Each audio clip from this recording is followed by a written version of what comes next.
सोच्नुहोस् त हामी जहाजमा यात्रा गरिरहेका छौँ त्यतिखेर सामुद्रिक आँधी आयो।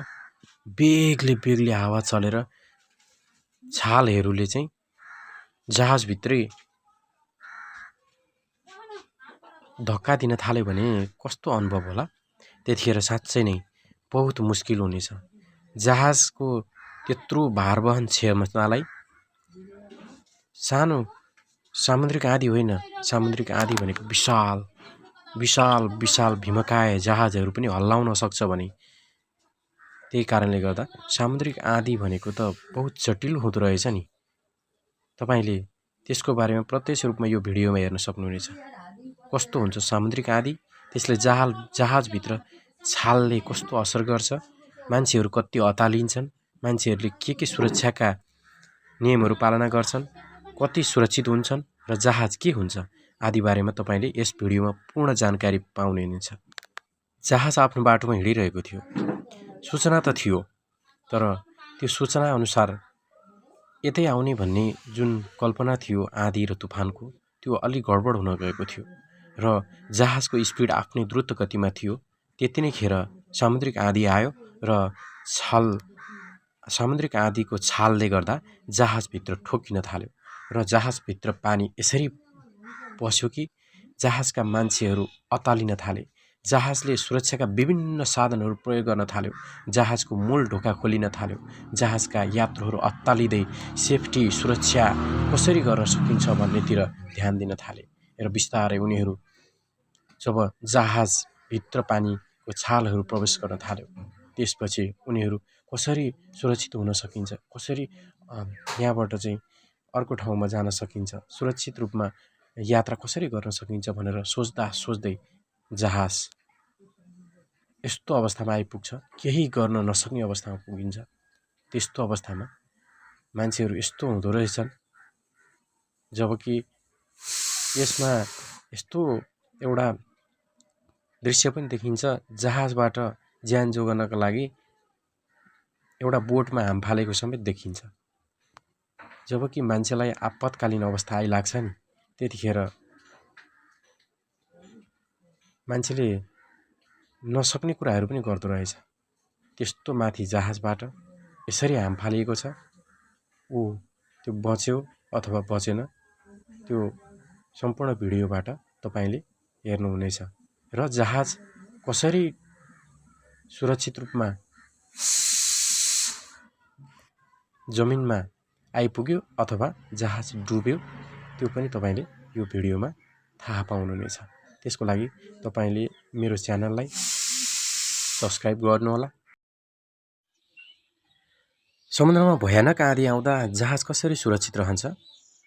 समुद्रमा कहिलेकाहीँ भीमकाय आँधी, ठुलो छाल र तेज हावा चल्छ। यस्तो बेला जहाज डुब्न सक्छ। जस्तो लागे पनि वास्तवमा जहाजलाई बचाउन पहिले नै बलियो बनाइन्छ। जहाज मोटो फलाम स्टिलबाट बनेको हुन्छ। तलको भाग धेरै भारी हुन्छ, त्यसैले सजिलै पल्टदैन। भित्र धेरै कोठाहरू हुन्छन्। एक ठाउँमा पानी पसे पनि जहाज डुब्दैन। मौसमको जानकारी पहिले लिइन्छ। जहाजमा रेडार, स्याटेलाइट र मौसम यन्त्र हुन्छ। आँधी आउनु अघि नै थाहा पाइन्छ। सम्भव भए आँधी भएको बाटो समेत परिवर्तन गरिन्छ। जुन ठाउँबाट आँधी आउँछ त्यो बाटो नै परिवर्तन गरिन्छ। आँधी परेपछि के गरिन्छ? यति गर्दा पनि आँधी आयो भने के गरिन्छ? जब जहाज आँधीमा पर्छ तब जहाजको दिशा छालसँग मिलाइन्छ। छाललाई सिधै सामना गरिँदैन, गति कम गरिन्छ ताकि जहाज हल्लिन नपाओस्। सबै ढोका झ्याल मजबुतसँग बन्द गरिन्छ। जहाज सन्तुलनमा राख्न पानी वा भार मिलाइन्छ। चालक र कर्मचारीको ठुलो भूमिका हुन्छ। जहाज चलाउने कप्तान र चालकका धेरै तालिमप्राप्त दलहरू हुन्छन्। सबै यात्रुहरूलाई सुरक्षित ठाउँमा बस्न भनिन्छ। तर मद्दत आउनु अघि नै जहाजमा पानी धेरै पस्यो र जहाज डुबाउन लाग्यो भने के गरिन्छ? यदि आँधी धेरै नै भयानक भयो भने, जहाज डुब्न लाग्यो भने जहाजका चालक र कर्मचारीले मानिसहरूको ज्यान बचाउने कामलाई पहिलो प्राथमिकता दिन्छन्। जहाजभित्र पसेको पानी निकाल्ने काम गरिन्छ। जहाजमा ठुलो पम्पहरू हुन्छन्। ती पम्पले पानी बाहिर फालिन्छ। सानो पाल भए फलाम वा रबरले छोपिन्छ। पानी पस्ने भाग बन्द गरिन्छ। जहाज धेरै अलग अलग कोठामा बाँडिएको हुन्छ। पानी पसेको कोठा तुरुन्त बन्द गरिन्छ। यसले पानी अरू ठाउँमा फैलिन सक्दैन। जहाज उल्टिन नदिन सन्तुलन मिलाइन्छ। एकातिर धेरै पानी भयो भने अर्कोतिर पानी वा भार हालेर सन्तुलित बनाइन्छ। यसले जहाज ढल्किन दिँदैन। यात्रुलाई बचाउने तयारी गरिन्छ। यदि जहाज बचाउनै नसक्ने अवस्थामा आयो भने सबैलाई लाइफ ज्याकेट लगाउन भनिन्छ। मानिसहरूलाई लाइफ बोट सानो डुङ्गामा बसालिन्छ। बालबालिका र वृद्धहरूलाई पहिलो प्राथमिकता दिइन्छ। अन्तिम सङ्केत पठाइन्छ। जहाजबाट SOS सङ्केत पठाइन्छ। नजिकका जहाज, हेलिकप्टर वा तटबाट मद्दत आउँछ। विद्यार्थीलाई अझ सजिलोसँग बुझ्नको लागि त पानी पसेको जहाज भनेको प्वाल परेको गाग्री जस्तै हो। पहिले प्वाल टाल्ने, नसके पानी निकाल्ने, अन्तिममा गाग्री छोडेर मानिस बचाउने। तर यी सबै कुराहरूको सम्भावनालाई टार्दै यो जहाज चाहिँ डुबी छाड्यो। दुःखको रूपमा भन्नुपर्छ।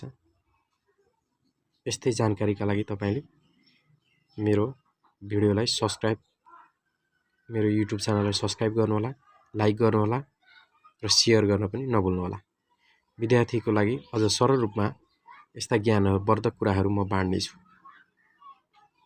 मेरो युट्युब च्यानलमा तपाईले विभिन्न यस्तै जानकारीहरू प्राप्त गर्न सक्नुहुनेछ।